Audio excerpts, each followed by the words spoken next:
sebetulnya karena bahasa Inggris bukan merupakan bahasa ibu kita dapat mencari jasa scientific English kalau diperlukan. Karena sebetulnya untuk publikasi internasional terutama di jurnal dengan impact faktor yang baik Q1 dan Q2 kan banyak sekali tulisan yang masuk ke sana.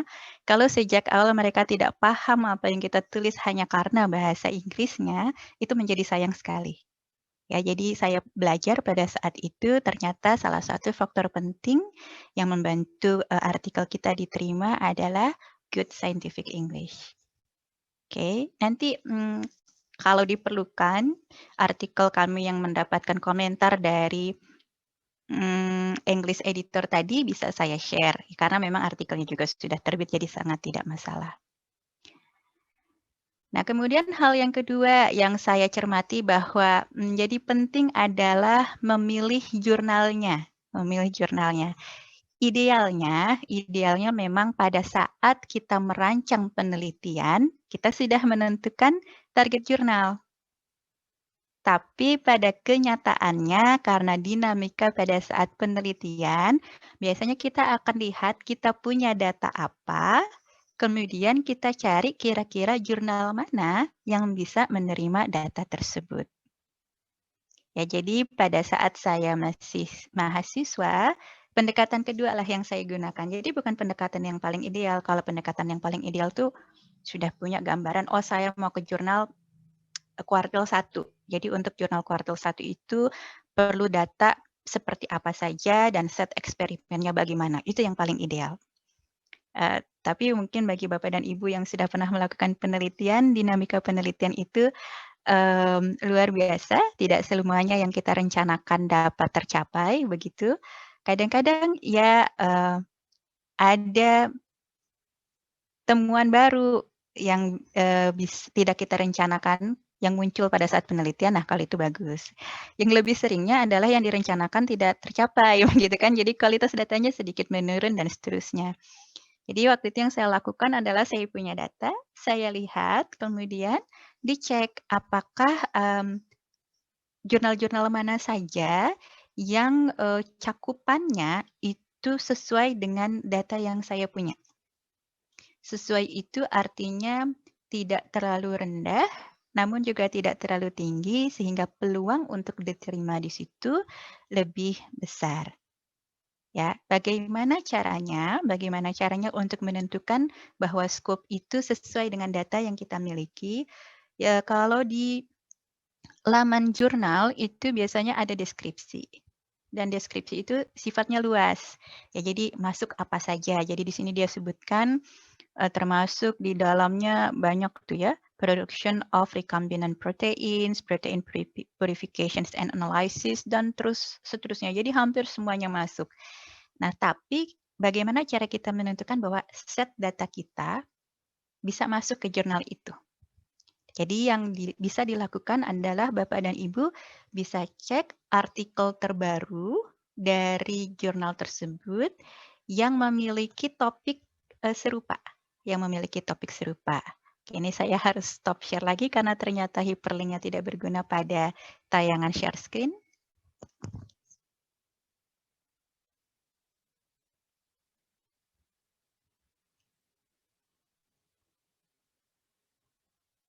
Baik.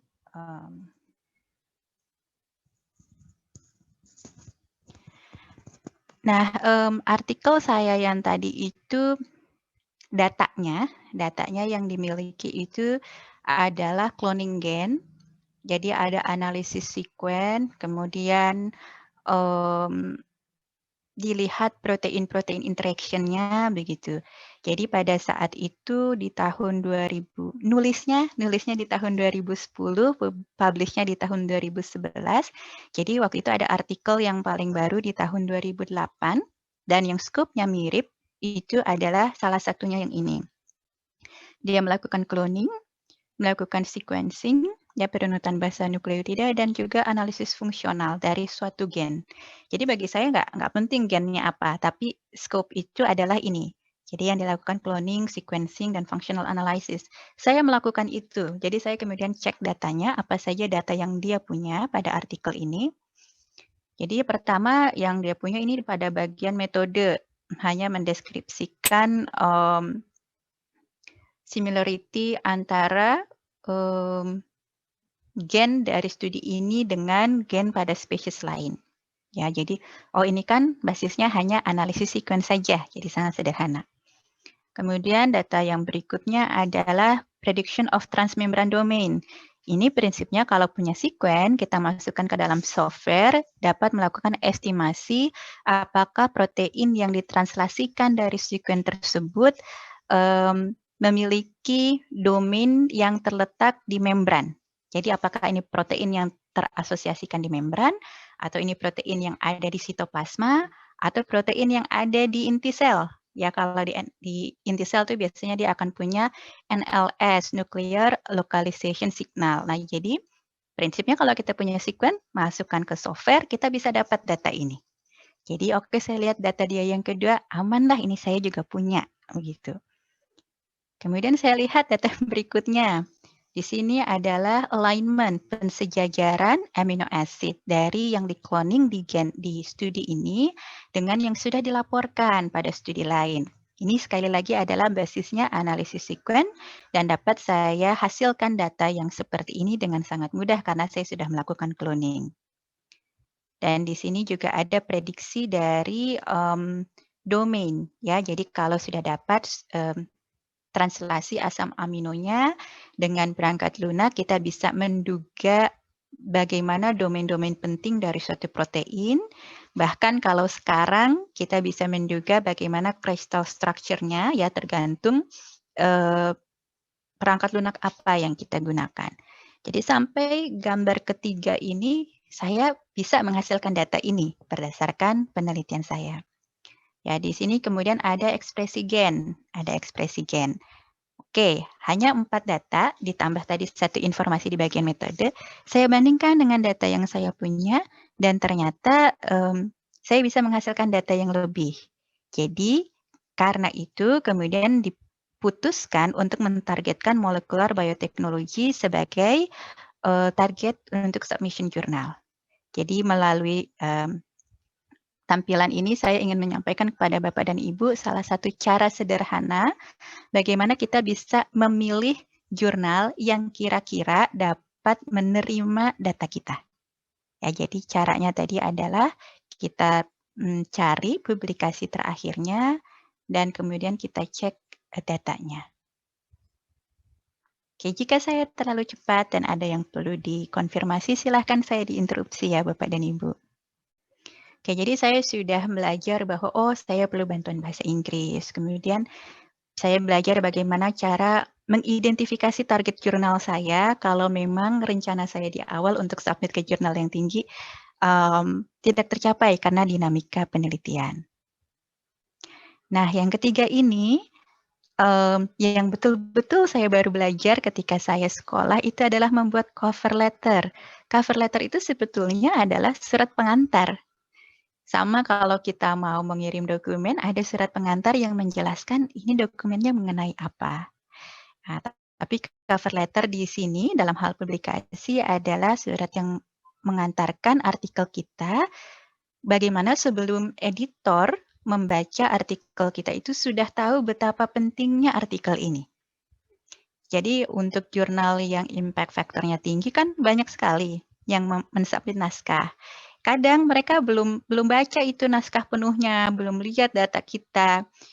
Kalau lihat cover letternya terus ngerasa, ini mah studi biasa-biasa aja, nggak ada yang baru gitu, ya mungkin langsung di-reject tuh, tanpa dibaca naskahnya. Sehingga yang waktu itu saya pelajari adalah bagaimana cover letter itu dapat memberi penekanan mengenai kebaruan dari studi yang kita lakukan. Ya, jadi kebaruan dari studi yang kita lakukan. Nah, saya akan menyampaikan contoh kembali ke artikel yang pertama tadi.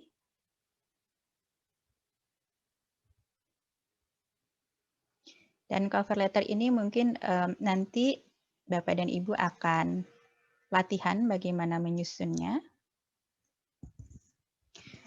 Jadi ini contoh dari cover letter. Sebagian jurnal nasional juga sudah mulai mensyaratkan menggunakan cover letter, begitu ya. Nah, jadi ini yang pertama, bagian dari cover letter itu adalah ditujukan ke mana. Ya, jadi saya waktu itu menunjukkan ke Journal of Experimental Botany, jadi ditujukan ke editor. Bisa ke managing editor, bisa ke chief editor, tergantung. Ya, kalau kita mau general ya sudah ke editor. Nah, bagian awal itu menunjukkan judul, ya, judul dari artikel kita. Jadi bersama ini disampaikan begitu ya, artikel berjudul apa. Nah, kemudian tentu saja kita berharap bahwa artikel ini dapat dipertimbangkan untuk publikasi di target jurnal yang kita tuju. Itu adalah poin dari paragraf pertama, pembukaan. Ini artikel kami, kemudian judulnya apa, kemudian kalau bisa tolong dipertimbangkan. Nah, yang menjadi main point adalah paragraf berikutnya yang di sini yang menunjukkan novelty atau hasil utama dari penelitian kita itu apa. Jadi waktu itu pengantar kami adalah pemahaman mekanisme toleransi terhadap cekaman salinitas pada tanaman monokotil yang halofita itu sangat penting untuk memahami mekanisme toleransi salinitas pada tanaman sereal, di mana tanaman sereal itu merupakan tanaman pangan utama di dunia. Jadi itu pengantar saya. Jadi pengantarnya itu adalah ini penting loh, ya. Jadi pemahaman mekanisme ini penting. Nah, kemudian yang kedua, riset ini apa hasilnya? Ya, jadi hasil utamanya adalah membandingkan begitu ya, gen HKT dari tanaman Glycophyta. Glycophyta itu adalah tanaman yang peka terhadap cekaman salinitas, contohnya padi, dan yang berasal dari tanaman Halofita, yang tanaman toleran cekaman salinitas, contohnya dalam hal ini, dalam studi kami adalah Puccinellia tiniflora. Berdasarkan functional comparison tersebut, ya, jadi studi ini menunjukkan, mengungkap. Ya, jadi di sini ada pilihan kata revealed. Revealed itu mengungkap. Pilihan kata pada cover letter menjadi penting. Kalau kita pilih katanya show, this study showed, ya, sebetulnya nggak salah. Jadi penelitian kami menunjukkan, tapi itu tidak istimewa. Kalau menunjukkan sesuatu yang tidak baru juga bisa kita tunjukkan. Tapi kalau revealed itu mengungkap, berarti mengungkap itu sesuatu yang tadinya belum diketahui menjadi diketahui. Itu salah satu pilihan kata untuk menunjukkan ini tadinya belum tahu, jadi ini baru. Ya, jadi bahwa kedua homolog HKT itu memiliki karakteristik yang berbeda. Yang pengetahuan tersebut mungkin dapat berkontribusi begitu ya pada perbedaan level toleransi di antara kedua spesies ini. Nah, ini kan saya sebutkan mereka karakteristiknya berbeda. Nah, sedikit dijelaskan apa perbedaan karakteristiknya. Ya, jadi beda dengan yang pada padi, HKT pada Puccinellia itu bisa juga memfasilitasi pengambilan kalium pada saat ada banyak natrium, yaitu pada saat kondisi salinitas. Nah, jadi sebetulnya poin dari paragraf kedua ini, pertama, pengantar secara umum, apa pentingnya studi ini. Yang kedua, studi ini secara umum melaporkan apa. Ya, dan yang ketiga adalah lebih detail capaian utamanya.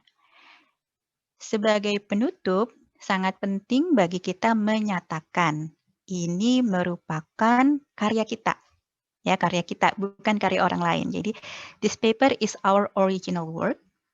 Dan yang penting juga, belum pernah dipublikasikan atau tidak dalam proses publikasi di jurnal lain. Ya, jadi ini bisa ditambahkan sebetulnya it has not been published to any other journal or under consideration for publication in any other journal. Jadi di situ perlu kita nyatakan bahwa selain ke jurnal tujuan ini, kita tidak submit ke jurnal lain. Karena secara etika memang tidak boleh kita submit ke dua jurnal yang berbeda. Ya, nanti tunggu mana yang nerima duluan. Itu kalau ketahuan kita bisa di blacklist. Jadi memang harus submit ke satu jurnal, tunggu decision-nya, baru kita putuskan apakah akan mengganti jurnal atau tidak. Atau kita withdraw dulu, kita tarik dulu, baru kita submit ke jurnal yang lain. Jadi pernyataan ini adalah kunci, ya. Kita harus menyatakan ini, bahwa ini adalah karya kita dan tidak sedang dalam proses publikasi di jurnal lain atau belum pernah dipublikasikan di jurnal lain. Nah, pada saat itu, kami submit dengan nama corresponding author. Jadi corresponding author itu secara etika adalah yang memiliki proyek penelitian dan dalam hal ini adalah pembimbing saya pada saat itu, Profesor Tetsuo Takano. Jadi kalau kita student, biasanya nama kita itu ada di first author. Karena kenapa? Kita yang menulis, kita yang ambil data, ya kita yang pengamatan. Dan first author itu selain dalam tanda kutip memiliki hak sebagai penulis pertama, ya kalau pegawai negeri itu kumnya paling besar, tapi dalam society ilmiah, first author itu sebetulnya adalah responsibility. Siapa yang tanggung jawab terhadap akurasi dan validitas data kalau di kemudian hari ada pertanyaan. Kenapa? Karena first author itu adalah yang mengerjakan secara basah penelitian tersebut, melakukan pengamatan, analisis, dan seterusnya. Sementara corresponding author biasanya itu adalah yang memiliki proyek penelitian besar, yang mencarikan dana penelitian, dan seterusnya, yang itu biasanya adalah pembimbing utama. Nah, jadi karena kemudian ini disubmit atas nama corresponding author, maka di sini disebutkan adalah nama pembimbing saya ya, Profesor Tetsuo Takano. Dan sebetulnya ada hal lain di situ Bapak dan Ibu. Waktu itu kan saya baru pertama nulis. Belum ada rekam jejak saya di dalam publikasi. Kalau di bawahnya saya tulis Sincerely Shinto Wahyuning Ardi, editornya tuh nggak kenal. Siapa ini Shinto teh gitu ya. Tapi kalau saya tulis di situ Tetsuo Takano dengan afiliasi beliau di University of Tokyo, publikasi beliau itu sudah di mana-mana. Bagi editor Journal of Experimental Botany, sudah tahu bahwa oh ini adalah salah satu peneliti ternama di bidang molecular biology, sehingga kemudian bisa dipertimbangkan lebih baik dibandingkan jika saya submit dengan nama saya secara pribadi. Oke, jadi ini mengenai cover letter, dan nanti pada saat waktu praktikum, Bapak dan Ibu akan diminta untuk mengelaborasi, menyusun cover letter bagi kandidat naskah Bapak dan Ibu. Oke, saya kembali ke PPT. Jadi saya sudah belajar 3 hal mengenai scientific English, bagaimana menentukan target jurnal berdasarkan scope dan data yang saya miliki. Kemudian saya waktu itu belajar pertama kali bagaimana menyusun cover letter. Oke, nah kemudian ini sifatnya opsional ya. Jadi saya belajar pada waktu itu setelah publikasi publikasi saya yang pertama, jadi kan syarat lulus itu 1 publikasi waktu itu. Jadi pada saat publikasi yang pertama sudah selesai, sudah agak tenang nih, insya Allah pasti lulus, tapi punya tambahan data mau dipublish lagi. Jadi di sini saya bisa lebih bereksplorasi ya, mau cari target jurnal mana. Dan waktu itu kami belajar bahwa untuk meningkatkan kualitas artikel, kita bisa mencoba untuk submit ke jurnal dengan scope yang lebih dengan level yang lebih tinggi dari data yang kita punya. Tadi di poin kedua, saya belajar bagaimana cari jurnal yang kira-kira bakal punya peluang besar menerima data saya, kan begitu, menerima data kami. Nah, tapi pada lesson learn yang ketiga ini, kami sedang mencari cara bagaimana supaya tulisan ini mendapatkan masukan dan kemudian kualitasnya lebih baik dari yang ada sekarang. Jadi pada saat itu kami mensubmit ke jurnal yang kami tahu kalau disubmit ke situ kemungkinan ditolaknya tinggi. Kami sudah tahu itu, kemungkinan ditolaknya tinggi. Tapi kami submit, ya. Jadi kami submit ke Journal of Plant Physiology. yang di situ ditulis impact factor-nya pada saat itu adalah 3,1 ya, 5-year impact factor-nya sekitar 3,3. Dan hasilnya ditolak dan itu sudah sesuai ekspektasi. Udah tahu kok bakal ditolak. Jadi apa yang kami harapkan kalau waktu itu kami submit tapi udah tahu mau ditolak. Ya jadi, kami submit ke jurnal yang lebih rendah ya, di-submit ke jurnal yang lebih rendah. Jadi, Bapak Ibu bisa lihat di sini dari impact factor 3,1 kami submit ke yang sekitar 1,6. Jadi hampir setengahnya begitu ya. Dan kemudian alhamdulillah dengan cepat diterima. Jadi sebetulnya yang kami cari dari first submission ke jurnal yang impact factor-nya tinggi tadi adalah komentar. Komentar dari reviewer di jurnal tersebut. Yang itu diharapkan dapat meningkatkan kualitas artikel kami.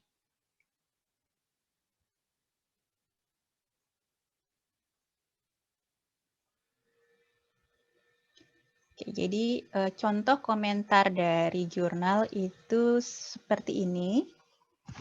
Jadi waktu itu bentuknya ini kami download dari sistem karena submission-nya itu sudah dalam bentuk OJS, Open Journal System. Ini adalah editornya, ya. Nah, ini judul artikel kami, ada juga reference number artikelnya. Ini keputusannya. It is not acceptable for publication in its present form, but that it might be acceptable after revision and re-evaluation. Jadi kalau kita terima seperti ini, kita diminta revisi, terus resubmit lagi. Nanti setelah resubmit akan direview lagi untuk dipertimbangkan apakah bisa diterima atau tidak. Nah, kemudian dilampirkan komentar dari reviewer. Jika ingin resubmit kembali di jurnal ini, waktu itu diberi waktu 60 hari. Diberi waktu 60 hari. Nah, yang penting Bapak dan Ibu pada saat kita menerima komentar dari reviewer, ini poin-poinnya. Outline each change made point by point as raised in the reviewer comments. Ya, atau kemudian provide a suitable rebuttal, jadi argumen. Kita boleh setuju, ya, oke, reviewernya minta penjelasan, kita carikan penjelasan. Atau kita boleh berargumen, mengapa penjelasan atau pembahasan kita demikian. Ya, jadi provide a suitable rebuttal to each reviewer comments if it's not addressed, gitu. Nah, ini kemudian ada teknik bagaimana resubmit-nya. Nah, mungkin ini yang ingin saya tunjukkan bagaimana komentar dari reviewer. Ya, komentar dari reviewer itu bentuknya seperti apa. Pertama, reviewer 1 itu membuat summary. Ini artikelnya mengenai apa. Ya, jadi sudah beliau baca artikelnya mengenai apa. Nah, di sini disebutkan reviewer pertama ini memiliki concern, major concern. Ya, jadi pertimbangan yang cukup serius mengenai reliability of the data. Jadi dia nggak yakin ini datanya itu akurat, reliable itu dapat dipertanggungjawabkan. Terutama pada eksperimen menggunakan yeast atau kapang. Jadi di sini disebutkan apa yang menyebabkan dia tidak percaya dengan data kami. Yang pertama adalah dia melihat bahwa tidak ada kontrol dalam percobaan kami. Ya, tidak ada kontrol pada percobaan kami. Jadi ini adalah percobaan protein-protein interaction. Jadi tentu bagi Bapak dan Ibu yang mungkin sudah mengambil mata kuliah PBT 701 kalau saya tidak salah, paham bahwa protein itu tidak bekerja sendiri ya setelah ditranslasikan. Protein itu perlu berada pada bagian sel yang sesuai, seringkali perlu berinteraksi dengan protein lainnya, begitu ya, atau perlu mengalami proses entah itu fosforilasi atau lainnya sehingga dia dapat berfungsi. Nah, dalam eksperimen kami yang ingin kami tunjukkan adalah bahwa protein kami itu antara Kput B1 atau KOB1 itu dia berinteraksi dengan protein ion channel, ya. Jadi protein membran yang berfungsi untuk melalukan potasium atau kalium. Nah, jadi pada saat itu hybrid yeast assay itu menggunakan ada dua sistem, ada binding domain dan activation domain. Jadi BD itu binding domain, activation domain itu AD. Nah, yang dipermasalahkan oleh reviewer ini, kami tidak punya kontrol negatif di mana Kput B1 itu di co-transformasi dengan activation domain yang kosong, yang tidak ada alpha subunitnya. Nah, kalau seperti itu berarti kan dia meminta kami melakukan percobaan ulang yang menyertakan kontrol. Poinnya itu, harus menyertakan kontrol.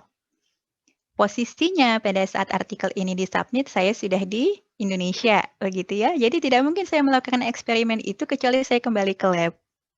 Pada situasi demikian, ini menjadi salah satu catatan kami. Oke, ini major revision yang harus re-eksperimen, kami catat. Begitu ya. Kemudian, dari reviewer 2, dia menitikberatkan bahwa ada kekurangan data yang kemudian menyebabkan hasil diskusi itu menjadi tidak cukup, ya, tidak layak. Nah, kemudian ada list apa saja yang menjadi masalah. Nah, di sini di mana ya? Ini reviewernya banyak soalnya. Nah, kemudian yang menjadi catatan utama kami adalah bahwa kedua reviewer ini minimal mensyaratkan kami harus melakukan eksperimen ulang yang itu tidak bisa kami lakukan.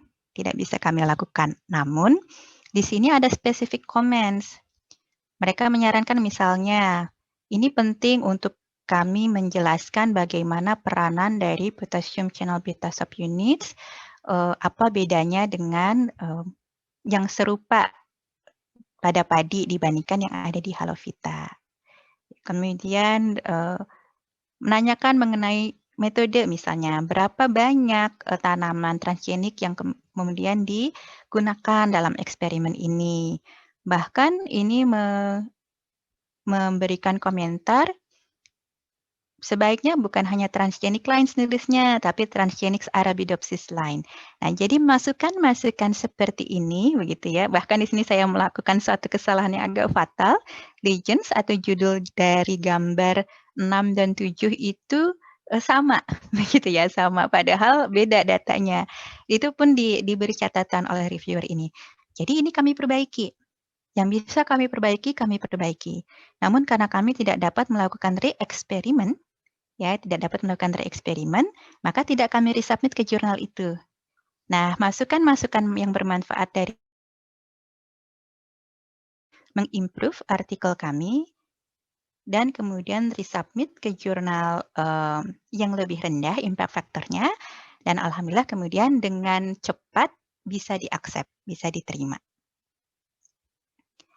Jadi, itu yang keempat hal yang saya pelajari. Nah, kemudian kami juga punya pengalaman ditolak, tapi nggak parah-parah amat, artinya tidak harus melakukan eksperimen tambahan. Nah, ini yang ingin kami sharing adalah bagaimana kita merespon komentar reviewer. Ini merupakan salah satu hal yang cukup penting, bagaimana cara kita merespon reviewer.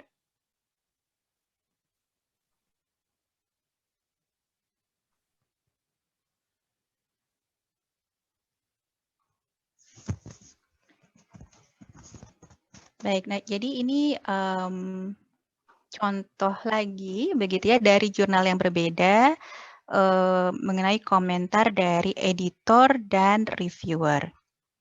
Nah, bagaimana caranya kami merespon, yang pertama tentu kembali harus pada saat resubmission itu ada cover letter ulang, ya, ada cover letter.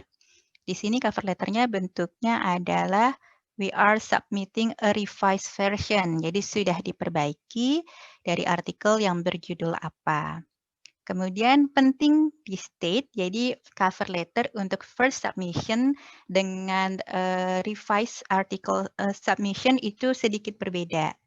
Ya, jadi kalau di sini cover letternya kita nyatakan bahwa ini adalah revisi, begitu ya. Kemudian yang kedua ini penting ya Bapak dan Ibu bahwa kita menghargai komentar dari reviewer. Ya, jadi we are greatly appreciated the comments and suggestions that you and the reviewers address. Jadi sudah diperbaiki, nah kemudian responnya itu diberikan pada halaman yang berbeda. Tentu saja selalu ditutup dengan ucapan terima kasih karena mereka telah meluangkan waktu untuk membaca naskah kita dan memberikan kesempatan untuk resubmission. Nah, ini yang disebut dengan list of response. Saat saya pulang sekolah dulu, saya sempat ditugaskan menjadi editor pelaksana di Jurnal Agronomi Indonesia. Dan pengalaman menyusun list of response ini kami terapkan untuk mengembangkan list of response di JAE. Saya tidak tahu sekarang masih dipakai atau tidak, namun ini yang mungkin Bapak dan Ibu bisa adopsi jika diperlukan. Jadi setiap pertanyaan itu penting untuk direspon. Jadi ini misalnya reviewer 1 bilang, the data in this paper is well presented and the conclusion drawn valid. However, prior to publication in this journal, I encourage the authors to rewrite parts of the manuscript to stress the importance of this data on the aspect biotechnology. Jadi menurut reviewer ini datanya sudah bagus, begitu ya. Tapi menurut beliau,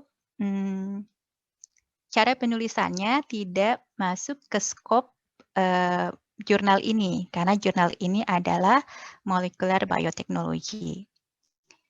Jadi dia minta suruh rewrite, ya, terutama di bagian introduction dan discussion. Waktu itu saya pikir, sebetulnya ini cocok aja kok, hanya perlu dijelaskan. Jadi saya nggak kepengen rewrite, saya nggak mau nulis ulang. Di sini yang tadi disebut dengan tributable itu kita berargumen. Ya, kita berargumen dengan bahasa yang baik begitu ya, bahwa terima kasih atas sarannya, tapi gitu ya. Jadi di sini kami sampaikan, as stated in the scope of this journal, Molecular Biotechnology, plant molecular biology such as our work includes in areas of interest of the journal. Jadi pertama kami sampaikan ini masuk loh dalam scope jurnal. Dan menanggapi pernyataan reviewer ini, our research might be not directly generate new methods or technology in this area, but we were using molecular biotechnology techniques. Jadi memang tidak ada teknik baru yang kami laporkan, tapi kami menggunakan teknik molecular biotechnology untuk seterusnya. Jadi di sini nih, we think that the introduction or discussion part of this manuscript already indirectly stress the importance of biotechnology in plant molecular biology. Ini cara kami nego supaya jangan disuruh nulis ulang. Nggak liar ya nulisnya teh. Nah, jadi ini bisa dilakukan ya oleh Bapak dan Ibu. Tidak harus selalu mengikuti, tapi tentu saja perlu menunjukkan bagaimana hal itu sudah merespon atau menanggapi komentar dari reviewer. Nah, kemudian reviewer 2 di sini misalnya menunjukkan bahwa ada loh laporan lain dari studi ini yang menunjukkan KAB1 subunit. KAB itu seperti KOB dan KPUT-B1 tapi dari Arabidopsis can be detected in both membrane or soluble protein. So can authors provide biochemical evidence to show KPUT-B1 protein localization? Nah, dalam artikel ini kami tidak punya data itu, tapi kami pernah melakukannya yang karena jumlah ulangan dan lain-lain tidak ingin kami include di dalam paper. Jadi yang bersangkutan berharap berada biochemical evidence, dan kalau biochemical evidence salah satunya itu adalah immunoprecipitation study. Ya, kalau biochemical evidence kami nggak punya. Nah, jadi kami sebutkan, we didn't do any immunoprecipitation study to check the localization of KPP1 protein. We tried to check the subcellular localization by using GFP genes, begitu ya, dan seterusnya. Yang ini data not shown in the manuscript, but we provide the data below. Jadi sebetulnya ada datanya, walaupun tidak langsung yang biochemical evidence seperti yang diminta oleh reviewer ini, tapi ada yang mengindikasikan di mana sih protein ini berada. Di mana protein ini berada. Ya, jadi kami menyatakan bahwa our results suggested that altered the fluorescence derived from TGFP was observed throughout the cell prior to fluorescence was observed near the plasma membrane. Jadi, ya sepertinya sih, begitu ya, sepertinya sih KPP1 itu berasosiasi dengan membran. Tapi sebetulnya kami sendiri nggak yakin, jadi makanya dari awal kami tidak taruh itu di bagian artikel. Nah, ini kami gunakan untuk menjelaskan kepada reviewer 2 sejauh mana kami sudah melakukan studi untuk menunjukkan dugaan di mana letak dari protein ini walaupun tidak persis seperti yang diminta. Ya, mereka minta biochemical evidence, kami punyanya molecular evidence. Nah, kemudian diberi penjelasan lebih lanjut berdasarkan hasil ini, kami berasumsi bahwa sama serupa dengan KAB1 yang dilaporkan di plant cell di tahun 96. Protein yang kami cloning ini juga lokasinya ada di sitoplasma, namun dapat berinteraksi dengan protein yang terletak di plasma membran. Kemudian kami melakukan konfirmasi bahwa subunit beta ini berinteraksi dengan subunit alpha menggunakan yeast to hybrid assay. Nah, lebih lanjut ternyata ada pertanyaan di sini. Ini yeast to hybrid approach, jadi metode, dipertanyakan metodenya. Studi ini menggunakan metode yeast to hybrid approach untuk menguji interaksi protein, ya, protein-protein interaction. Nah, dia minta other method should be tried to provide convincing result to confirm this interaction. Kan ini berarti minta eksperimen tambahan ya, yang tidak mungkin saya lakukan. Nah, jadi di sini nego lagi begitu ya, bilang nih, yeast to hybrid approach was used in many other study. Jadi metode yang kami gunakan tuh udah dipakai banyak studi lain ya untuk mengetahui protein-protein interaction. Nah, kemudian contohnya ini kami mensitir dari publikasi lain. Nah, ini salah satu poin Bapak dan Ibu. Reviewer ini mengambil contoh di Plant Cell tahun 96 ya.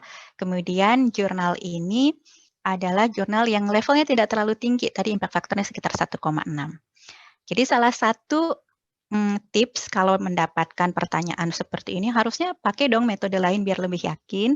Nah, yang kami lakukan adalah kami memberikan contoh studi lain yang menggunakan metode yang sama dan dipublikasikan pada jurnal yang impact factor-nya jauh lebih tinggi dibandingkan jurnal ini.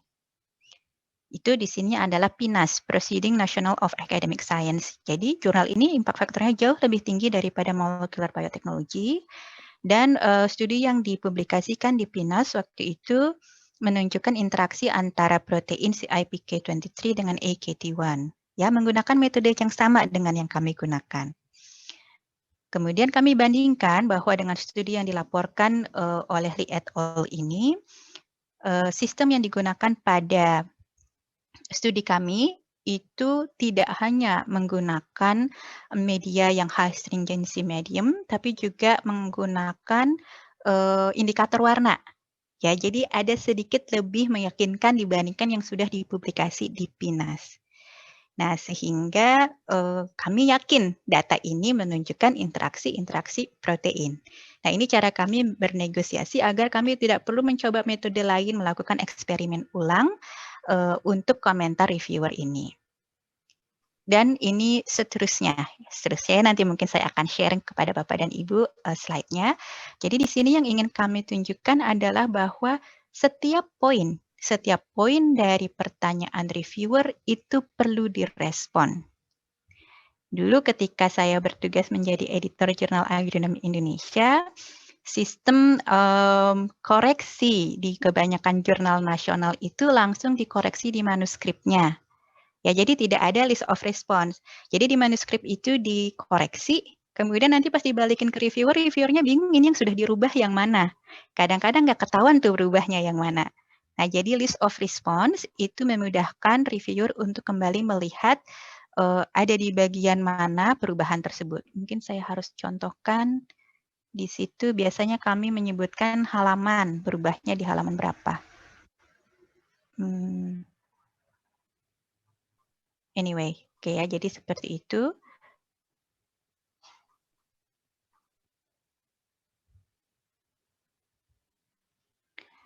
Oke, jadi minimal ada 5 lesson learned secara teknis, apa yang saya pelajari ketika melakukan publikasi internasional pertama saya. Nah, ini kalau ini sih sesuatu yang bisa dipelajari bahwa kalau sekarang apalagi lebih banyak yang menggunakan online system untuk submission. Jadi kalau dulu kita mungkin submit via email, kemudian email-emailan sama editor begitu. Tapi bahkan ketika masa saya sekolah di tahun 2007 sampai 2010, sebagian besar jurnal internasional itu sudah menggunakan online system untuk submission. Jadi pertama kita harus buat account, begitu ya, kemudian submit ke dalam sistem. Ini sesuatu yang sangat mudah dan bisa dipelajari. Namun kita harus belajar bagaimana submission sistemnya. Jadi sampai sekarang kalau saya ingat username and password-nya, saya masih punya akun di Molecular Biotechnology, cuman sudah lupa ya, sudah lama sekali. Nah, mungkin ini tidak masuk dalam bagian teknis, tapi berdasarkan pengalaman saya, penelitian itu dibandingkan aspek teknisnya itu ada kontribusi aspek non-teknis masalah motivasi, ya. Kalau saya eksperimennya gagal biasanya down dulu gitu kan, perlu recovery emosional dibandingkan mengerjakan langsung gitu ya, itu sangat manusiawi. Jadi saya menyarankan kepada Bapak dan Ibu bagaimana cara mengelola semangat, ya, dan sebaiknya cepat.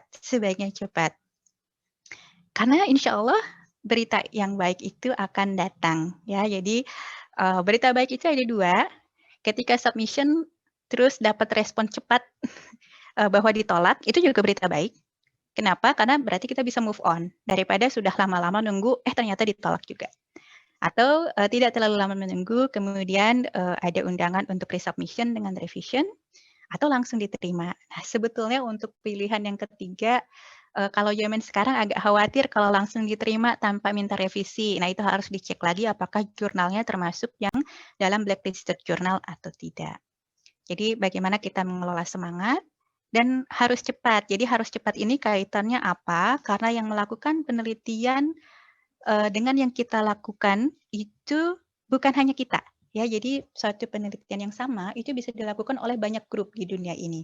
Dan itu terjadi pada kami. Jadi ketika kami melakukan penelitian mengenai high affinity potassium transporter di Tokyo University, ternyata ada grup lain yang sedang meneliti itu di bagian lain Jepang, begitu ya, di universitas lain di Jepang.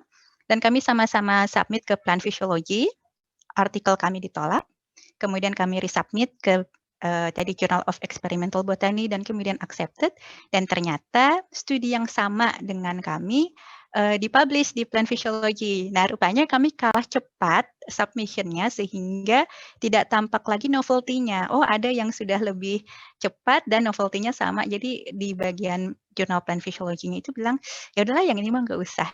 Gitu ya. Jadi itu kenapa kita harus cepat, karena yang melakukan studi di bidang kita bukan hanya kita sendiri. Jadi saya rasa itu yang dapat saya sharing untuk saat ini. Mudah-mudahan ini bisa memantik diskusi. Yang penutupnya adalah kalau memang Bapak dan Ibu sudah menetapkan hati ingin menjadi peneliti, ya untuk mencari tahu, untuk menemukan, itu sudah merupakan takdir ya. Jadi jangan lupa bahwa publication itu merupakan kewajiban dari seorang peneliti. Ya, saya menyatakan ini untuk menyemangati diri saya sendiri lagi karena selama ini ngurusin publikasi mahasiswa, publikasi sendiri belum nulis lagi gitu ya. Nah, jadi semangat Bapak dan Ibu kalau memang sudah menentukan bahwa oh, saya akan menjadi peneliti, publication itu adalah ujung sebagai tanggung jawab kita melaporkan hasil penelitian supaya bisa dimanfaatkan. Monggo Bapak dan Ibu silahkan jika ada yang ingin dikonfirmasi atau didiskusikan diperkenankan.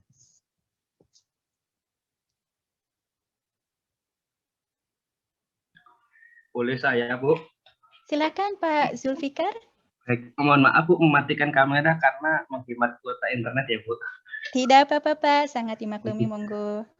Baik Bu, yang terkait tadi Bu, saya tertarik ketika Ibu submit di jurnal, kemudian diminta data yang dikontrol negatif dan Ibu tidak bisa melakukan tadi. Nah, kebetulan saya mau tanya gini Bu, apakah memungkinkan ya Bu, kita ketika menulis di list of response tadi, itu kita tuliskan bahwa kita tidak bisa melakukan yang tadi diminta karena posisi sudah di Indonesia dan penelitian itu sudah ada di Jepang, dan apakah ada peluang untuk diterima dengan alasan seperti itu atau bagaimana ya Bu ya? Karena hal yang serupa saya pernah mengalami, cuman kalau Ibu bisa ya saya akan coba ikutin jejak itu Bu. Nah, kalau Pak Zulfikar pengalamannya terus coba ngomong begitu enggak? Nah itu Bu, saya mau ngomong begitu tapi saya mau tanya Ibu dulu karena dibalasnya barusan sih Bu. Jadi ketika saya submit lalu istilahnya di reject untuk disubmit kembali, cuman di dalam list reviewer itu salah satunya minta dilakukan analisis QTL, yang mana itu tidak bisa dilakukan oleh saya karena keterbatasan yang ada gitu Bu. Nah, itu kira-kira gimana ya Bu kalau menurut Ibu? Baik, terima kasih Pak Zulfikar. Saya coba cari tayangan yang relevan tadi, mungkin yang mana ya, yang list of response. Jadi kalau saya pribadi belum pernah mencoba Pak memberikan jawaban seperti itu, namun secara umum editor jurnal itu tidak memiliki interest terhadap konsiderasi pribadi kita. Jadi kan kalau misalnya saya sudah pulang ke Indonesia, nggak bisa ke lab lagi, itu kan pertimbangan pribadi peneliti ya, karena ini merupakan satu tim, jadi mereka mikir kan masih ada tim kamu di Tokyo, kerjain aja lah gitu kan ya. Jadi jika memungkinkan Pak, rasionalnya itu bukan karena sudah tidak mungkin dilakukan oleh tim. Namun misalnya seperti yang ini. Jadi misalnya tujuan dari analisis QTL itu untuk menunjukkan apa Pak? Untuk waktu itu diminta untuk menentukan gen ini di kromosom mana gitu dan seberapa banyak. Apakah ada bagian dari penelitian Bapak yang bisa menduga di mana letak gen itu pada kromosom yang mana tanpa melakukan QTL? Nggak ada sih Bu sebenarnya Bu. Nggak ada, baik. Apakah ada gen serupa pada spesies lain yang sudah diketahui letaknya di kromosom berapa? Kalau itu ada Bu, ada penelitian yang lain, maksudnya jurnal yang lain gitu ya Bu ya? Nggih. Ya, kalau itu ada. Baik. Nah, kemudian ini strategi aja ya Pak, karena kalau bilang seperti itu tadi sih boleh-boleh saja, tapi ada kemungkinan reviewernya bilang, ya itu bukan urusanku lah gitu kan kira-kira kalau kita nggak bisa menggunakan. Nah, kemudian tadi sudah ada gen serupa yang sudah diketahui posisinya di kromosom berapa pada spesies lain. Nah, kemudian berapa persen homologinya by sequence, baik itu sequence nucleotide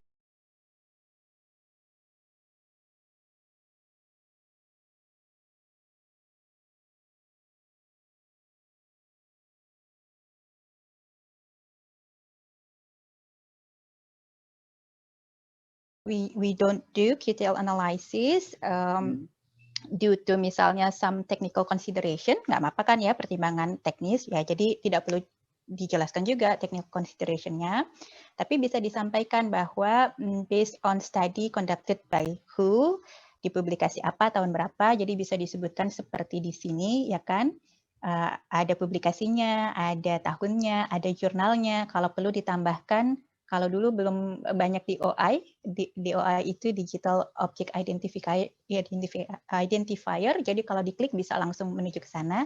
Jadi yang biasanya kami cantumkan adalah nomor dan halaman. Nah ini bisa disebutkan tadi Pak, misalnya ada gen apa dari spesies apa yang dilaporkan di jurnal mana, yang berada pada kromosom berapa di spesies itu, begitu kan ya? Dan gen kami itu memiliki homologi sekian persen dengan gen tersebut, lebih baik kalau banyak spesiesnya, jangan hanya satu gitu ya yang homolognya, sehingga dari situ diasumsikan walaupun tidak melakukan analisis QTL, letak dari gen ini diduga ada di kromosom berapa. Oh, berarti semacam pendugaan ya, Bu. Semacam pendugaan. Oke, Bu. Bagaimana kalau alasannya seperti ini, Bu? Terkait dari analisis QTL itu akan lakukan di publikasi saya yang lain, gitu gimana? Oh, jangan. Kalau ngomong gitu ya, dia bilang ya kalau gitu ya udah publish aja yang lain gitu. Jangan Pak, jangan itu. Oh ya, siap, Bu. Jadi mungkin bahasa yang lebih normatifnya, due to some technical consideration we don't do the QTL analysis begitu ya.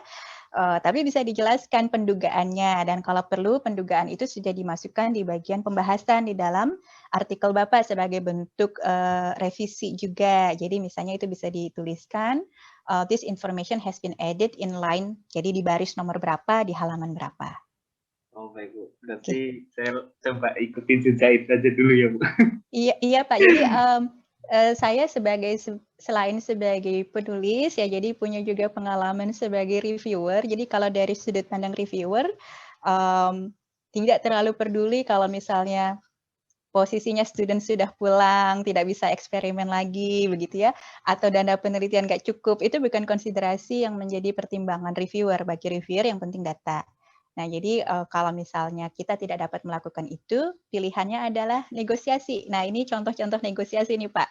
Saya berapa kali negosiasi, pokoknya saya nggak mau eksperimen ulang, atau saya nggak mau nulis ulang bagian itu, negosiasinya di bagian list of response ini. Begitu nggih Pak Zulfikar? Terima kasih banyak Bu Sinto. Sami-sami. Monggo Bapak dan Ibu yang lain. Mungkin ada pengalaman tadi yang sudah pernah publikasi juga, punya tantangan seperti apa, dipersilahkan untuk diskusi.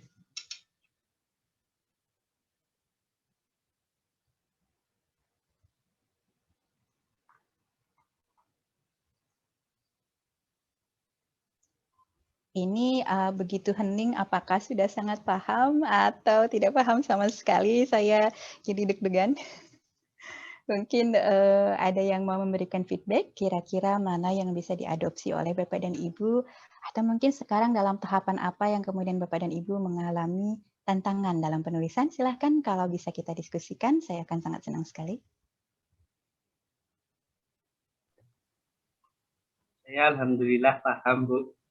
Alhamdulillah, terima kasih Pak Zulfikar. Sangat membantu pencerahan saya. Karena saya galau, Bu. Ini gimana ya Bu cara menjawab ini gitu loh Bu. Karena menurut saya itu nggak bisa dilakukan. Terus tadi lihat presentasi Bu Sinto ada hal yang serupa ya, siapa tahu bisa mengikuti jejak Ibu gitu kan.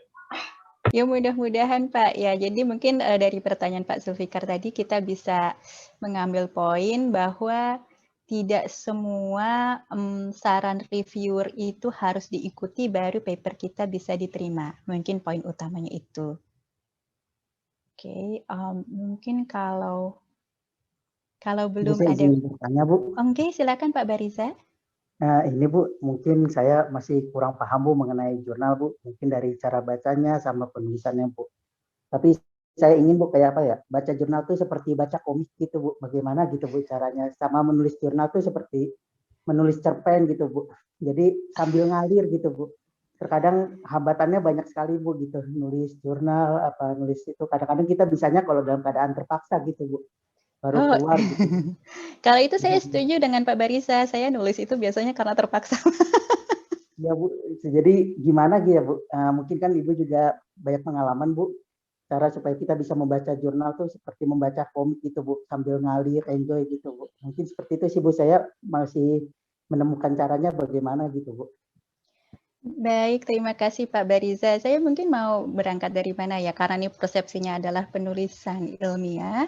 Jadi, tapi saya mau survei dulu ke Bapak dan Ibu, terutama mungkin yang sudah pernah publikasi di jurnal nasional, tadi saya lihat ada sekitar 4 orang. Bagi Bapak dan Ibu yang sudah publikasi dulu waktu nulis, yang ditulis pertama bagian apa? Apakah judul, apakah abstrak, apakah pendahuluan? Silahkan, mohon sharing. Saya bikin tabel dulu Bu, tinggal tempel Soalnya males kerangkai kata-kata, Bu. Berarti kalau Pak Aris dari hasil dulu ya Pak ya? Iya, Bu, cuman tempel-tempel aja gitu, Bu. Oke, jadi menyiapkan data dulu. Baik sekali Pak Iya, Aris, alhamdulillah. supaya ada alasan ketika ngadep ke dosen, progres kamu sampai mana gitu. Mohon maaf, Bu. Gak apa-apa Pak, itu awal yang bagus. Oke, mungkin selain Pak Aris, tadi ada Bu Asri, kalau saya tidak salah sudah pernah publikasi nasional, apakah Bu Asri boleh sharing? Iya Bu, alhamdulillah saya baru baru satu Bu, saya publikasinya masih sangat sedikit gitu Bu. Cuman ingin berbagi pengalaman sih dulu waktu saya nulis itu, sebelumnya kan saya nulis proposal dulu ya Bu. Jadi saya Oh, pindahkan dulu proposal saya copy baik. dulu proposalnya untuk tulis latar belakang dan tujuan. Kemudian untuk langkah selanjutnya sama seperti Pak Aris juga tadi, saya analisis data dulu Bu, saya tampilkan dulu gambar-gambar, kemudian tabel-tabel, grafik. Nah setelah itu baru saya menyusun gitu Bu. Baik. Setelah itu baru dicari literaturnya. Baik, terima Seperti kasih itu. banyak Bu Asri sharingnya. Mungkin Iya. tadi ada Pak siapa ya yang kasih kodenya itu pakai jempol live? Pak Bayu, Bu. Pak Bayu. Oke, Pak Bayu pengalamannya bagaimana Pak Bayu? Bukan Bu, tadi Pak Ade Bu. Oh Pak Ade ya. Yang lain Pak Ade ya. Pak Bayu Iya, tadi iya, jempol iya. juga tadi kan. Saya reaction tapi. Oh, Oh, kalau iya. Pak Bayu reaction nggak apa-apa deh. Kalau Pak Oke. Bayu, bagaimana pengalamannya Pak Bayu? Pengalaman saya Bu, untuk jurnal internasional ada tapi bukan nama pertama Bu ya. Jadi ikut senior. Tapi kalau untuk nasional dan internasional biasa saya bagian analisis data, bahas sedikit terus digabungkan sama teman-teman yang lain begitu Ibu. Oh, Jadi baik. belum utuh jadi nama pertama dan membuat A sampai Z itu belum pernah itu Bu. Baik, jadi Bapak di bagian menyiapkan data di mana Bapak berkontribusi, begitu nggak Pak Bayu? Iya betul Ibu. Terima kasih Pak Bayu sharingnya. Kalau Pak Sami-sami Ade, Bu. kalau Pak Ade bagaimana pengalamannya Pak Ade? Iya, terima kasih Bu. Pengalaman sih sepertinya sama seperti Mas Aris kayak gitu. Terus saya juga sama belum pernah bikin publikasi dari A sampai Z-nya gitu Bu. Jadi awalnya memang datanya dulu kita dapat, kemudian kita analisis, kita tempel-tempel dulu, baru kita bisa kebayang oh ini sudahnya seperti apa, sesuai sih dengan style yang sebelumnya kita buat gitu. Begitu Bu, baru latar Terima belakang, kasih. Ya. kesimpulan, abstrak kayak gitu. Terima kasih Pak Ade. Alhamdulillah ini sudah ada banyak sharing dari Bapak dan Ibu, dan sebetulnya persis seperti yang Pak Barisa bilang, nulis paper itu sebetulnya adalah sedang bikin cerita, ya kan? Dan yang penting ada pertama itu bahan ceritanya. Kalau saya pribadi menulis di file yang masih putih semua itu ngeblank pasti. Ini memulai dari mana? Jadi tentu lebih baik sudah ada sesuatu di situ, dan yang sudah ada itu pertama yang paling mudah adalah datanya. Kita punya data apa saja? Semua data yang Bapak dan Ibu punya dan bisa saling mendukung itu diatur dulu. Misalnya punya 10 data, nggak apa-apa taruh dulu 10 data. Nanti kita lihat mana yang bisa dihilangkan, mana yang perlu diganti, kan yang penting datanya sudah ada. Nah kemudian data-data itu dia disusun bagaimana satu data bisa menjelaskan data yang lainnya. Bisa menjelaskan data yang lainnya. Apa yang saya maksud demikian, ini mungkin saya beri contoh di sini bagaimana cara saya menulis tadi ya terkait data. Bagi saya waktu itu paling mudah itu menulis in order to. In order to itu dalam rangka bagian hasil dan pembahasan. Nah, misalnya di sini yang pertama itu studi ini saya mengisolasi dan mengkarakterisasi komplementari DNA dari suatu gen. Datanya itu adalah yang ini. Datanya itu adalah yang ini. Nah, yang biasanya mendukung data cloning gen itu adalah data ekspresi. Jadi selanjutnya saya cari data ekspresi, begitu ya. Setelah itu baru saya membuat tanaman transgenik untuk membuktikan fungsi gen ini apa. Nah, data-data ini saling berhubungan satu sama lain. Jadi ketika Bapak dan Ibu memilih data, juga kalau kita sebut dengan bahasa puitisnya itu datanya ada benang merahnya. Ya, antara data yang satu dengan data yang lain. Kalau ini nggak tahu, yang ini tuh nggak bisa tahu, gitu ya. Jadi saling berkelanjutan data-data itu. Kalau ke bimbingan saya mengkategorikan ada 2 hal. Ya, pertama, kita memaparkan data, dan yang kedua, kita menginterpretasi data. Jadi kalau memaparkan data, misalnya, tinggi tanaman pada perlakuan A lebih tinggi dibandingkan pada perlakuan B, itu memaparkan data. Tapi kalau interpretasinya, begitu kan ya, lebih tinggi sekian persen itu dihubungkan dengan penyebab atau kemungkinan yang lain yang juga ada datanya. Misalnya analisis tanahnya atau suhu perlakuannya dan seterusnya. Itu disebut dengan analisis data. Pembahasan biasanya bisa merupakan komparasi dengan studi yang sudah dilakukan atau menghubungkan dengan analisis lain di bagian artikel kita. Jadi misalnya ada data tinggi tanaman yang berbeda, kemudian kita mau menjelaskan kenapa demikian, kita mencoba menjelaskan dengan data lain yang menunjukkan korelasi, itu kita menghubungkan dengan data lain. Atau kalau kita mau menduga berdasarkan komparasi dengan studi lain yang sudah dilaporkan, itu berarti kita mengambil literatur. Nah itu yang disebut dengan interpretasi data dan pembahasan. Kalau paling mudahnya bagi saya, Pak Barisa dan Bapak Ibu, kita mulai dengan data dulu. Terus kita lihat ini jalan ceritanya akan seperti apa. Kita tentukan ini set data kita. Nah, setelah dapat data, kalau bagi saya pribadi, yang paling mudah ditulis berikutnya itu adalah bagian metode. Ya, tentu seperti Bu Asri tadi, kalau dari proposal hingga pelaksanaan penelitian, alhamdulillah rezekinya bagus, nggak banyak perubahan, bisa diadopsi dari proposal. Tapi kalau misalkan ternyata ada dinamika, kemudian percobaan berubah dan lain-lain, di mana yang sudah Bapak Ibu tulis di proposal tidak lagi relevan, tinggal tulis saja apa yang kita kerjakan. Metode itu kan prinsipnya hanya menuliskan apa yang kita kerjakan pada saat melaksanakan penelitian. Jadi habis punya data, tulis metode. Baru setelah itu biasanya kami menulis hasil, pembahasan, dan seterusnya. Bagi saya pribadi, pendahuluan itu nulisnya paling akhir. Kemudian abstrak, baru judul. Jadi mungkin kalau dari urutan kok gitu ya, karena memang judul, abstrak, dan pendahuluan itu harus match dengan isi. Sementara dari data yang kita punya, masih bisa sangat dinamis, oh ini hubungannya kemana, cari literaturnya yang mana, sehingga membangun suatu jalan cerita. Nah di situ pengalaman saya mulainya sama seperti Bapak Ibu yang lain, mulai dari data dulu, kemudian kalau mau dicoba nulis dari metode, karena metode itu paling mudah, setelah itu menulis hasil dan pembahasan, baru ke latar belakang. Kenapa? Karena latar belakang itu harus menekankan hasil kita, kenapa itu penting. Kalau abstrak merupakan summary, jadi itu sudah pasti paling akhir. Nah, judul itu perlu dicari yang langsung menggambarkan hasil. Jadi kalau misalnya judulnya itu study on ion transporter genes in rice, studinya itu studi apa gitu kan ya, tidak jelas hasil utamanya. Jadi judul itu harus menggambarkan hasil utama dari studi Bapak dan Ibu. Itu sebabnya kalau dalam kasus kami urutan 3 terakhir itu mulai dari pendahuluan, abstrak, kemudian judul. Nah tadi sih sebetulnya saya ingin menunjukkan bagaimana artikel yang ini atau yang mana ya. Jadi kami itu kalau nulis metode ada tujuan melakukan suatu eksperimen. Mungkin bukan yang ini ya. Jadi biasanya di awal dari suatu metode itu in order to provide evidence about, ya misalnya seperti itu ya, jadi dalam rangka untuk memberikan bukti terkait dengan hal apa, maka eksperimen ini dilakukan. Mungkin di artikel kami yang lain, nanti kalau sudah ketemu saya bisa tunjukkan.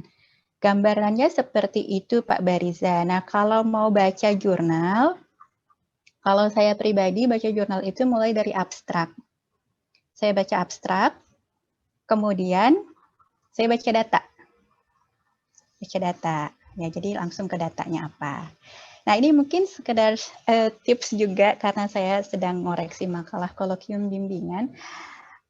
Kalau kita mau mensitasi artikel lain di dalam studi kita, jadi yang disitasi itu hasil. ya, yang disitasi itu hasil. Jadi kan kalau misalnya ini artikel saya, ini hasil kan ya, jadi ini bisa disitasi. Tapi di dalam pendahuluan kan saya nulis macam-macam tuh. Jadi misalnya mengenai apa ya? Nah, contohnya di sini saya menyebutkan bahwa plasma membran sodium proton antiporters itu punya fungsi bla bla bla. Ini kan ada pustakanya sendiri di sini. Jadi jangan pernyataan ini diambil kemudian disitasi sebagai RD et al. 2009. Ya, jadi jangan mengambil statement di bagian pendahuluan, kemudian disitasi sebagai bagian dari artikel itu. Jadi biasanya misalnya nih ada artikel, ya katakanlah artikelnya itu mengenai studi toleransi terhadap cekaman misalnya. Nah di bagian pendahuluannya disebutkan manfaat padi itu adalah kandungan karbohidratnya sekian persen dan seterusnya. Nah kemudian yang diambil dari jurnal itu adalah mengkutip bahwa padi memiliki kandungan karbohidrat sekian persen, protein sekian persen, padahal studi itu tidak punya data itu, dia hanya mengutip dari studi lain. Nah, ini menjadi penting ya Bapak dan Ibu karena saya cermati masih ada di antara mahasiswa yang mengutip dari bagian pendahuluan. Yang bisa dikutip itu adalah data. Jadi kalau misalnya pada data ini yang bisa dikutip adalah saya memprediksi ada 1, 2, 3 berapa transmembran domain. Katakanlah saya menunjukkan di sini bahwa HKT itu terbagi atas 2 subfamily. Maka di sini saya bisa kalau mau mengutip lagi di artikel yang lain, RD et al. 2009 melaporkan bahwa terdapat 2 subfamily HKT pada tanaman monokotil. Nah, itu hasil. Tapi kalau bilang RD et al. Melaporkan bahwa Buccinellia teniflora itu tumbuh di dataran Cina, kan dia tidak lapor seperti itu, tidak ada laporan seperti itu pada studi ini. Ada mungkin di pendahuluannya, tapi itu bukan hasil studinya. Nah, jadi bagaimana cara membaca? Kalau saya pribadi saya baca abstrak, kemudian saya baca hasil, dan saya tidak baca pembahasan. Kenapa? Karena pembahasan itu adalah cerita yang dirancang oleh penulis untuk menggiring opini. Jadi yang saya akan baca hanya datanya saja. Itu memudahkan dan kemudian metode. Karena kalau saya mau mengulang, saya cek metodenya. Dan kalau saya mau percaya datanya ini betul atau tidak, saya cek metodenya. Bagaimana ini dilakukan, apakah dia ada repeatability-nya, bisa diulangi, begitu ya.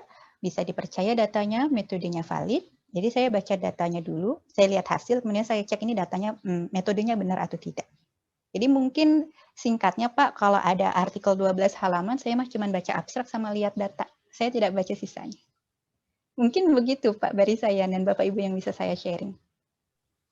Ya Bu, terima kasih Bu. Mungkin ini berarti benang merahnya tuh data ya Bu. Mungkin saya sering menganalogikannya dengan novel mungkin ya Bu. Kayak intisari cerita Bu, berarti data itu ya Bu ya. Betul, betul sekali. Jadi Bapak punya data, kemudian Bapak harus bisa menghubungkan data-data tersebut, bagaimana mereka bisa saling mendukung, baru itu dibangun ceritanya. Pembahasan itu bagian dari cerita. Tapi yang bagian utama dari artikel Bapak dan Ibu adalah datanya. Kalau ini Bu, kita menulis udah per poin-poin Bu, misalnya poin 1 kita ingin menulis, kita udah kayak buat kerangka karangan seperti itu Bu, apakah itu dimungkinkan juga Bu? Dan nanti dalam pembahasannya itu hubungan sebab akibat Bu, apakah seperti itu Bu?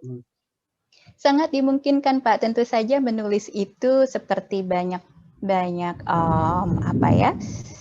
penulis punya pendekatan masing-masing untuk menulis. Ada yang buat pointers dulu, ada yang langsung nulis aja begitu ya. Tentu yang mana yang lebih memudahkan bagi Bapak dan Ibu itu bisa diadopsi, akan sangat baik jika tadi membuat pointers, jadi ada kerangka yang bisa Bapak Ibu ikuti. Kalau bagi saya pribadi, pointer saya itu adalah datanya. Jadi data itu, setiap satu data itu merupakan satu poin yang harus ditulis. Dan karena namanya menulis, tentu harus mengikuti kaidah di dalam satu paragraf itu, Bapak dan Ibu bisa memilih apakah bentuknya DM atau MD. Ya, jadi dijelaskan, menjelaskan. Jadi mau dari umum ke khusus atau dari khusus ke umum, itu harus ada polanya. Pengalaman saya membaca sejumlah karya ilmiah mahasiswa, sebetulnya informasinya itu ada semua di situ, tapi bara-bara itu apa ya? Mencar-mencar, ya. Nggak ada strukturnya. Ini ditulis di sana, nanti balik lagi dan seterusnya. Jadi pada saat kita menulis, tadi bagus sekali yang disampaikan Pak Barisa, sudah ada harus kerangkanya, ya. Panduan kerangka adalah data, yang di situ kemudian paragraf dikembangkan dengan satu pola, ya. Apakah Bapak Ibu mau pakai DM atau MD? Itu strukturnya harus ada karena namanya juga tulisan. Jadi sedikit banyak harus belajar bahasa. Ya Bu, terima kasih. Jadi intinya udah ada inti paragrafnya sama alur ceritanya Bu, seperti itu ya Bu dalam menulis. Betul sekali Pak Bariza. Dan mungkin ini tips saya berbagi saja karena waktu itu juga pengalaman saya pertama menulis. Bagi saya waktu itu lebih mudah untuk, kan misalnya nih Bapak dan Ibu punya data. Kemudian bagaimana sih cara menyatakan data itu? Ya, bagaimana cara menyatakan data itu? Misalnya dalam hal ini, saya punya data di sini, inilah katakanlah protein-protein interaction yang dibuktikan dengan 2 hybrid assay. Gimana sih cara saya menyatakan data itu dalam bentuk kalimat? Bagi saya baru pertama kali menulis, nggak kebayang. Jadi ini tips saja buat Bapak dan Ibu, kalau kita sedang belajar, kita bisa belajar dengan meniru dan memodifikasi. Jadi kalau istilahnya tuh ATM, amati, tiru, dan modifikasi gitu ya. Jadi saya copy itu kalimat dari artikel lain. Tapi kemudian saya modifikasi statementnya. Jadi kalau misalnya pernyataannya di sini, contohnya di mana? Kalimatnya, misalnya, compared in is. Misalnya ini, kalimat aslinya bisa jadikan the function of this protein was compared in a yeast to hybrid system. Mungkin kalimat asli dari paper lain itu a yeast to hybrid system was used to study the function of this protein atau to provide evidence of protein-protein interaction. Nah, biasanya yang saya lakukan, saya copy dulu kalimat itu dari artikel lain, kemudian saya balik. Kalau dia mulainya dari a yeast to hybrid system was used in this study, maka terus saya baliknya kalimat akhirnya the function of this protein was compared in a yeast to hybrid system. Itu salah satu contoh saja yang memudahkan kita menulis pada saat masih baru banget belajar. Tapi jangan melakukan copy terus sonoma itu apa adanya ditulis di situ. Ya, jadi ini di copy terus tempel, jangan. Jadi copy saja, terus taruh, terus kita lihat bagaimana kita bisa memodifikasi kalimat itu tanpa merubah artinya. Di situ kemudian saya pribadi belajar bagaimana menyusun kalimat dalam bahasa Inggris untuk menjelaskan suatu data. Ya karena kan kalau enggak yang keluar Indonesian English, karena pola pikir kita demikian. Jadi ini mungkin suatu yang bisa diperoleh melalui pengalaman saya demikian. Jadi untuk memudahkan menulis, saya copy dulu dari artikel lain ya, kemudian baru diubah kalimatnya. Biasanya kalau kalimatnya awalnya aktif, saya ganti menjadi kalimat pasif. Ya pokoknya diubah-ubah saja susunannya. Nanti lama-kelamaan Bapak dan Ibu dapat feel-nya. Sehingga kemudian tidak harus ngopi lagi, udah bisa nulisnya. Mungkin demikian sharing dari saya. Apakah ada hal lain yang mau dikonfirmasi Bapak dan Ibu?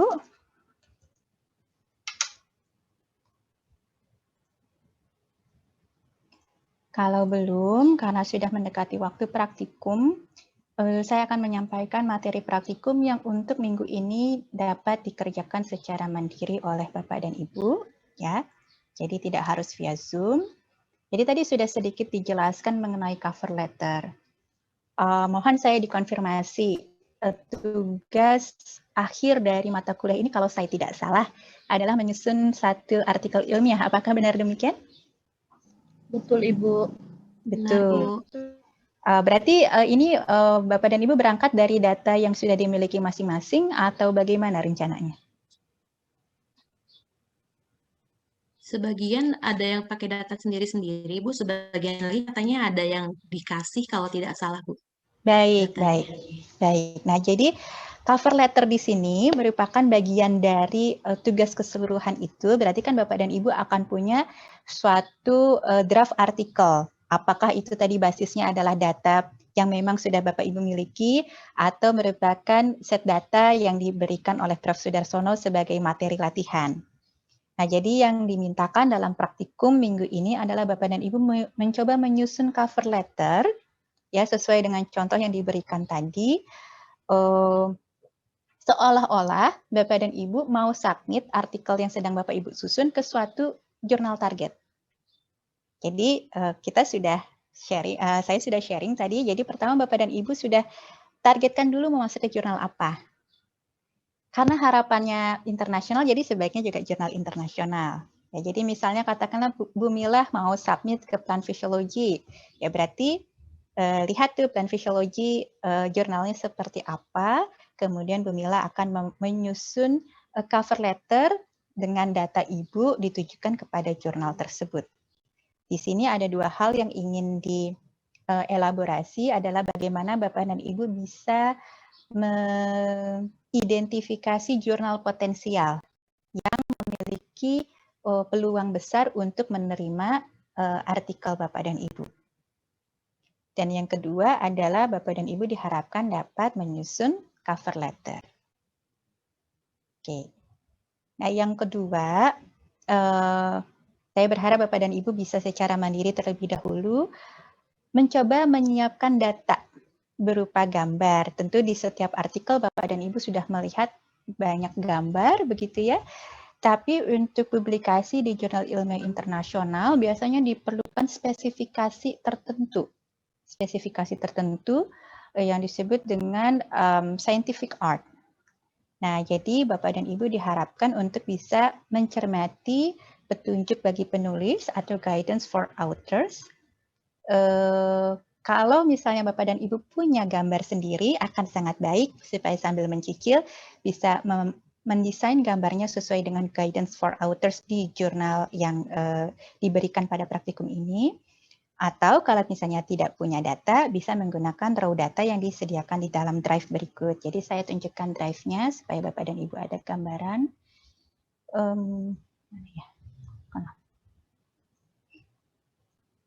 Apakah sudah tampak drive-nya? Sudah, Ibu. Baik, jadi bagi Bapak dan Ibu yang tidak memiliki set gambar sendiri atau tidak ingin menggunakan set gambar sendiri, di sini ada gambar penelitian kami yang dapat digunakan. Ini foto asli, begitu ya. Dan di sini ada informasi singkat mengenai bagaimana gambar ini dihasilkan. Jadi genotipenya apa saja, kemudian perlakuannya apa, kemudian informasi, sebentar ya, ada tukang jualan online. Nah, kemudian di sini ada GFA, Guidance for Authors ya. Jadi ini yang disebut dengan Guide for Authors. Nah, yang perlu dicermati oleh Bapak dan Ibu adalah terutama pada bagian ini, preparation di bagian artwork. Karena yang dimintakan kepada Bapak dan Ibu adalah bagaimana cara membuat gambar. Karena ini penting, Bapak dan Ibu punya data, tapi kalau ternyata penyajiannya tidak sesuai dengan persyaratan atau kriteria yang diberikan oleh jurnal target, maka bisa ditolak. Jadi yang perlu Bapak dan Ibu cermati adalah bagian artwork. Di sini sudah ditulis begitu ya, apa saja yang perlu diikuti. Jadi Bapak dan Ibu bisa cermati, kemudian ikuti petunjuk ini dan mencoba membuat gambar yang siap disubmit berdasarkan gambar yang ada di sini atau berdasarkan gambar yang sudah dimiliki oleh Bapak dan Ibu. Ya, jadi ini adalah materi praktikum yang diharapkan Bapak dan Ibu bisa memanfaatkan waktu praktikum untuk melakukan hal tersebut. Tidak harus selesai sore ini juga karena tentu saja membutuhkan waktu. Kedua tugas ini, cover letter dan persiapan data berupa gambar, mohon dapat dikirimkan via email. Ini alamat email saya, sinto_wa@appsipbacid. Paling lambat hari Kamis minggu depan depan. Karena kita kuliah dan praktikum di hari Jumat, jadi saya mohon kerjasama, saya butuh waktu untuk mencermati hasil karya Bapak dan Ibu. Tolong dikirimkan 1 hari sebelumnya, paling lambat, ya hari Kamis jam 3 sore. Kedua-duanya, ya ada cover letter, ada gambar. Mengenai materi praktikum, apakah ada yang perlu dikonfirmasi?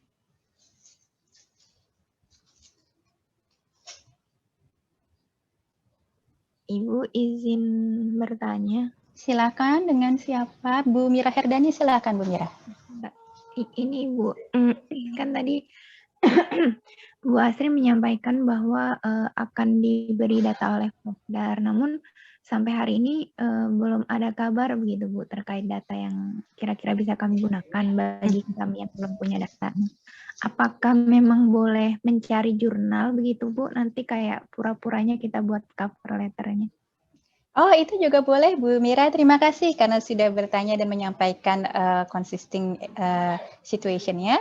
Jadi kalau memang ternyata belum ada data yang diberikan kepada Bapak dan Ibu untuk latihan, sangat dibolehkan Bapak dan Ibu mencari jurnal dengan bidang yang mirip dengan bidang studi Bapak dan Ibu, dengan bidang riset Bapak dan Ibu. Ya, jadi misalnya penelitiannya KTL pada padi, begitu ya. Ya, coba saja cari riset atau publikasi artikel KTL pada padi juga. Nah, kemudian seolah-olah menjadi penulis dari artikel itu, Bapak dan Ibu bisa membuat cover letternya. Tapi kalau persiapan gambar, berarti bukan ambil dari artikel itu. Gambarnya Bapak dan Ibu, kalau memang tidak punya data sendiri, memanfaatkan tadi gambar yang sudah disediakan oleh saya di Drive. Begitu nggih, Bu Mira? Terima kasih konfirmasinya. Terima kasih. Baik Bapak dan Ibu, apakah ada hal lain yang perlu dikonfirmasi terkait materi praktikum? Bu, ini maksudnya buat yang tugas kedua itu, buat gambar itu gambar yang seperti apa ya? Maksudnya kalau yang saya buka di di drive-nya Bu Sinta itu, itu dia ada gambar foto gitu aja ya Bu ya. Berarti kita maksudnya diminta untuk membuat foto gitu ya Bu, atau gimana? Oh baik, ini kan ada gambar individual ya Pak ya.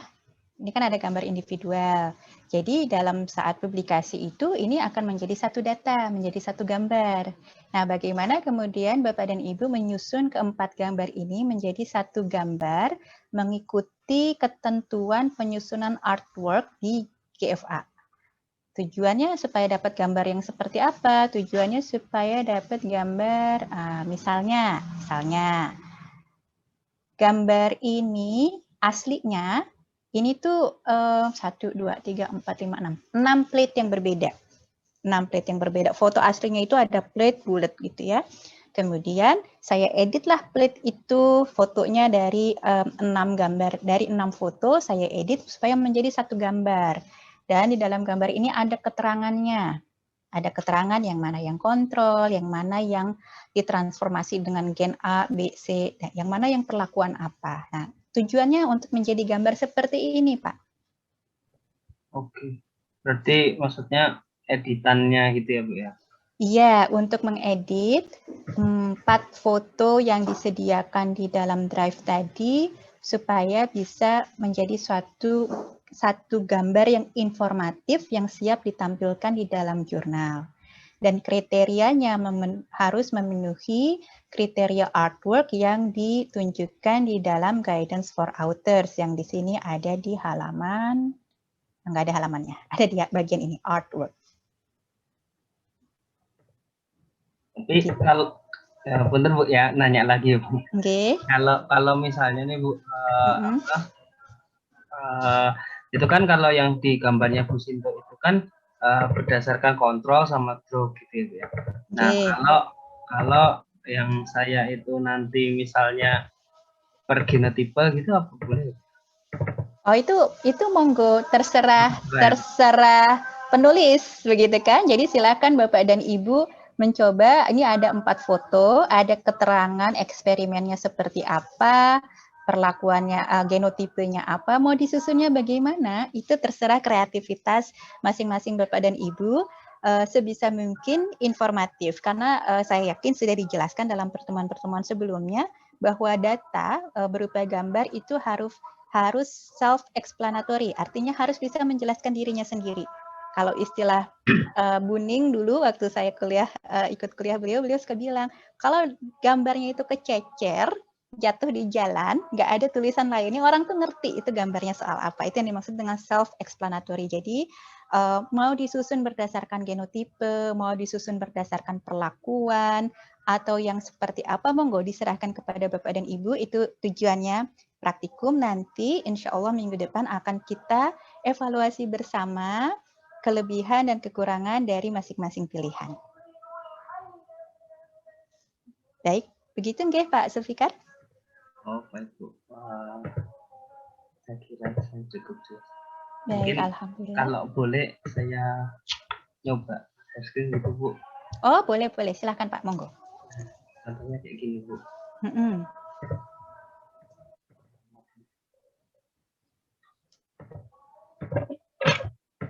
Apakah sudah terlihat ya Bu ya? Belum. Belum.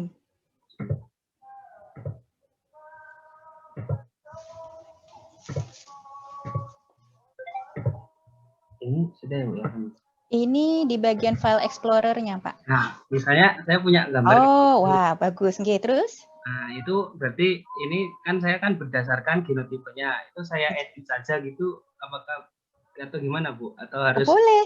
Oh, boleh ya Bu ya? Boleh. Oh, ya udah Bu. Jadi tergantung apa yang ingin Bapak bahas dari data ini. Oh, begitu. Ya kan? Jadi monggo Pak, saya senang sekali kalau ada peserta praktikum yang kemudian punya data original, sehingga kemudian bisa kita bahas bersama begitu. Jadi tujuan dari gambar kan misalnya ya tadi saya kembali ke artikel saya kalau di gambar yang ini tuh mau nunjukin gitu ya, kalau pertumbuhan kapangnya itu nggak sama di media yang berbeda. Jadi itu yang harus ditunjukkan. Nah, tadi kalau Bapak punya banyak gambar cabai, apa yang mau ditunjukkan? Komparasinya, apakah komparasi bentuk, komparasi warna, komparasi ukuran, begitu kan? Nah, sehingga gambar yang Bapak susun tadi harus bisa menunjukkan hal yang ingin diinformasikan tadi. Ya Bu, jadi kalau tadi saya ingin menunjukkan, oh ini bedanya antar genotipe, dilihat dari bentuknya, warnanya gitu, bisa kan Bu? Bisa Pak. Nah, nggak harus perlakuan kontrol ini itu nggak ya Bu ya? Tidak harus, tergantung tujuannya. Ya. Dan tadi kalau mungkin ini walaupun akan dibahas minggu depan juga, kan Pak Zulfikar mau menunjukkan perbedaan antara genotipe, termasuk tadi ada warna, bentuk, dan juga ukuran, begitu sehingga di dalam gambar Bapak nantinya perlu ada skala. Misalnya seperti itu ya, supaya ketahuan ini mana yang lebih besar dibandingkan yang lainnya, dan seterusnya, mana yang lebih panjang, mungkin seperti itu. Monggo Pak, terima kasih kalau bisa menggunakan gambarnya sendiri, dan insya Allah materi ini tidak akan digunakan untuk keperluan publikasi, jadi jangan khawatir kalau Bapak dan Ibu menggunakan data original, nanti data saya diambil dipakai publikasi Bu Sinto, enggak akan ya, jadi silakan saja, ini hanya untuk latihan. Baik, apakah terkait materi praktikum ada yang perlu dikonfirmasi lagi?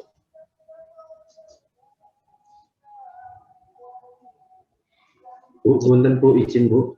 Oke, Pak Bayu, monggo. Kalau untuk cover letter sama gambar itu beda boleh Bu, misalnya untuk cover letternya itu ada hubungannya dengan penelitian yang sekarang tesis, kalau misalnya untuk yang gambar itu tidak berhubungan tapi gambar kita asli, begitu bolehkah? Boleh, enggak apa-apa, enggak masalah. Tapi kalau misalnya tadi ya, misalnya contohnya cover letternya adalah data dari publikasi Bapak sebelumnya. Jadi publikasi Bapak sebelumnya sebaiknya ditampilkan supaya saya bisa melihat data apa yang dimaksud. Atau misalnya seperti kata Bu Mira tadi, saya belum punya publikasi, belum punya data, jadi saya ngambil artikel orang, pura-puranya itu punya saya, terus saya buatin cover letter. Berarti artikel tersebut itu kemudian juga ditampilkan. Ya, jadi pilihannya seperti itu. Nah, kemudian untuk gambarnya tadi tidak harus sama dengan artikel yang digunakan untuk menyusun cover letter. Jadi gambarnya boleh gambar data masing-masing Bapak dan Ibu, boleh pakai gambar yang saya sediakan di Drive, begitu ya. Atau ya mungkin pilihannya hanya 2 itu, karena kalau dari artikel yang sudah publish kan berarti tidak diedit, begitu ya. Jadi ini untuk latihan bagaimana mengedit foto untuk menjadi suatu scientific artwork yang individual. Apakah menjawab pertanyaan Pak Bayu? Baik Bu, terima kasih, sangat jelas Bu. Terima kasih. Oke, alhamdulillah. Alhamdulillah, Bu. Baik, saya rasa mengenai praktikum, mudah-mudahan dapat memanfaatkan waktu praktikum dan waktu-waktu lain hingga tanggal 10 Juni nanti.